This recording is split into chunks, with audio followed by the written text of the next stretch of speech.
कभी देहरादून शहर की जीवन रेखा रही रिस्पना नदी अब नदी नहीं रही। अब रिस्पना अवैध बस्तियों को जन्म देने, उनकी संख्या बढ़ाने और वोट की अच्छी खासी फसल तैयार करने वाली जमीन में तब्दील हो चुकी है। हुक्मरानों ने अपने राजनीतिक स्वार्थों के लिए इस जीवनदायिनी नदी का गला घोंट दिया है। नदी की जमीन पर अवैध बस्तियां बसाने की रफ्तार इस कदर तेज है कि चंद दिनों के भीतर ही ये बस्तियां बड़ी कॉलोनियों में तब्दील हो रही हैं। इसकी एक बानगी राजपुर के पास स्थित चालंग गांव का ये इलाका। रिस्पना नदी के मुहाने से कुछ ही मीटर की दूरी पर बने ये सारे मकान अवैध हैं।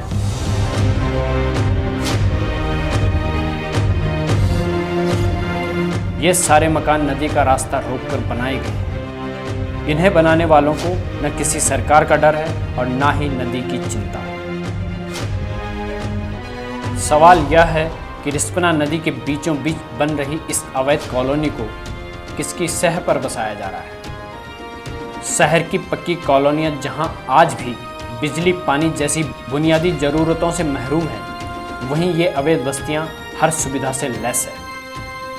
अब ये सस्ती में दे दिया, किसी ने 1 लाख में खरीद लिया, किसी 50,000 में, किसी ने 40 में, इसी तरह खरीद के सब बच गया। फिर कई बार नेता लोग आए, कई बार विधायक लोग आया हटाने के लिए, पुलिस वाले आए, बस वो सब हटा दिया, मतलब तोड़ाफोड़ी कर दिया, उसके बाद फिर बच गए।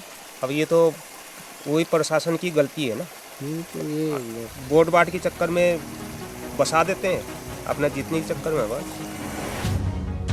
देहरादून में किसी भी तरह के निर्माण कार्य से पहले MDDA यानी मसूरी देहरादून विकास प्राधिकरण की अनुमति लेनी जरूरी होती है। MDDA से नक्शा पास किए जाने के बाद ही लोग घर बना सकते हैं। लिहाजा नक्शा पास कराने के लिए लोग कई बार MDDA की चौखट पर आते हैं। इसके बाद भी लोगों के नक्शे पास नहीं होते।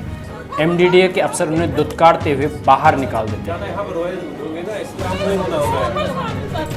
और दूसरी तरफ देखिए किस तरह रातों रात नदियों के बीचों बीच अवैध बस्तियां खड़ी की जा रही हैं। इस सब पर सरकारी तंत्र की नजर नहीं जा रही या उसने जानबूझकर आंखें मूंदी हुई हैं, ये बड़ा सवाल है। रिस्पना और बिंदाल इन नदियों को पुनर्जीवित करने के लिए हम लोगों ने एक योजना बनाई है, जिस पर हमारा काम भी शुरू हो गया है।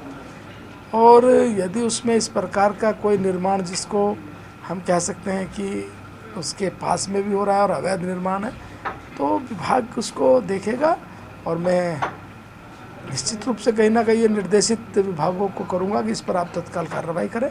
और अगर कोई इस तरह के अवैध रूप से इस प्रकार के कब्जे हो रहे हैं तो ये सरकार के लिए भी एक चुनौती है, चूँकि हमें उन दोनों नदियों का पुनर्जीवन करना है। नदियों को इस शहर के गौरव के लिए उनको हमें आगे बढ़ाना है।